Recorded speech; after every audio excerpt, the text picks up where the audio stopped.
ఒకటి ప్రతిపక్షాల గురించి ఎప్పుడు పట్టించుకోవద్దు. కారణం ఏంటంటే ప్రతిపక్షంలో కూర్చున్నాం కాబట్టి విమర్శలు చేయాలి అనేటువంటిది చంద్రబాబు నైజం. తన అధికారంలో ఉన్నప్పుడు ఏమన్నా అన్నీ బ్రహ్మాండంగా జరుగుతున్నాయని రాయటం అనేటువంటిదే ఆ పచ్చపత్రికల యొక్క నైజం. వాళ్ళ జర్నలిజంతో సంబంధం లేదు వాళ్ళకి.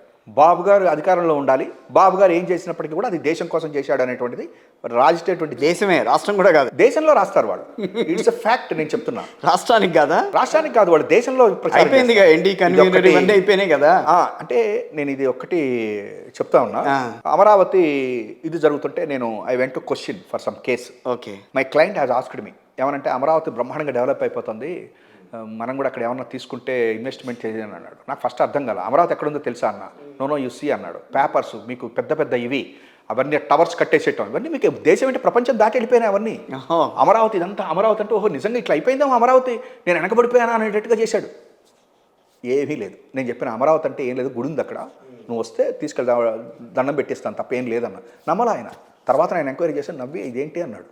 అదే చంద్రబాబు, మీ అందరికీ తెలియంది, మావాడు దేశం దాటి ప్రచారం ఉంటుంది, మీరందరూ ఏమన్నా ఇక్కడ ఏదో జరిగిపోతుంది అనుకుంటారు, కానీ ఇక్కడ ఏం జరగదు.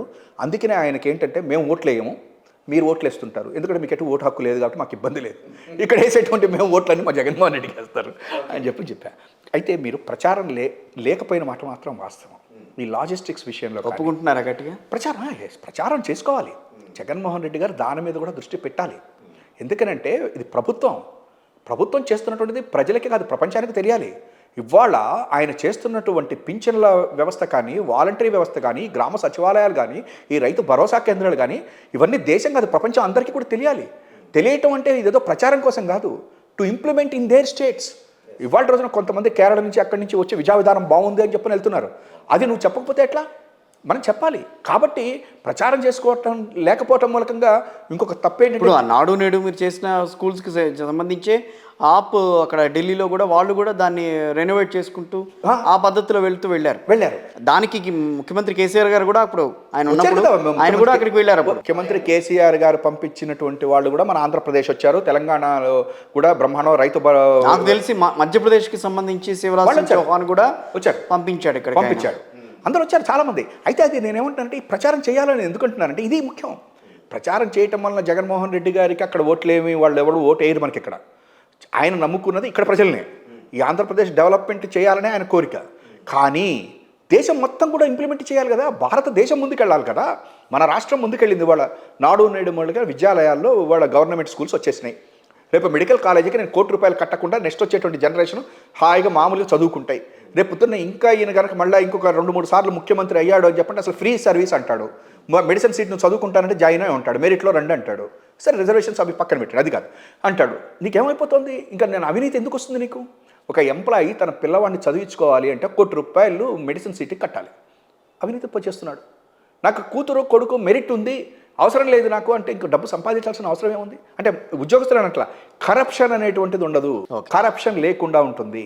అవినీతి రహిత పరిపాలన అంటే ఏంటంటే నీకు ప్రతివాడికి విద్య వైద్యం ఈ రెండు మీరు ఫ్రీగా, అంటే ఇప్పుడు ఇవాళ జగన్ గారు ఏం చేయబోతున్నాడో అది చేసేయండి మీరు. కరెక్టే శర్మ గారు, ఇప్పుడు చెప్పేది బాగానే ఉంటుంది. సరే ప్రజల్లోకి వెళ్తుందా లేదా అనే విషయంకి మీరు దానికి క్లారిటీ ఇచ్చారు, ఎట్లా వెళ్తుంది అసలు ఏం చేస్తున్నారని. మూకుమ్మడి దాడి ఏంటి ఇప్పుడు?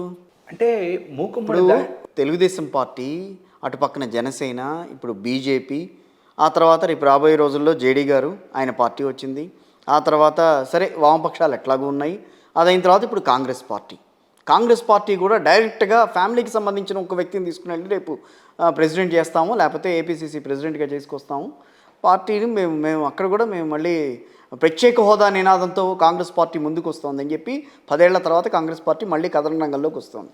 మరి మీరు కూడా ఇదివరకు కాంగ్రెస్లో ఉన్నారు కాబట్టి దీన్ని ఏ రకంగా చూడాలనంటారు? ఇది ఇప్పుడు కాంగ్రెస్ పార్టీ ఎప్పుడైతే నేను నా కాళ్ళతోటి నడవలేక వాళ్ళ కాళ్ళు వీళ్ళ కాళ్ళతోటి చేతులేసి ఎట్లా కొట్లా నడవాలని అనుకున్నారో ఆ రోజునే సమాప్తం అయింది పార్టీ, కాంగ్రెస్ పార్టీ. లేకపోతే మరి ఆవిడ ఇప్పుడు ఏపీసీసీ ప్రెసిడెంట్ చేస్తామని గట్టిగా చెప్తున్నారు. ఇప్పుడు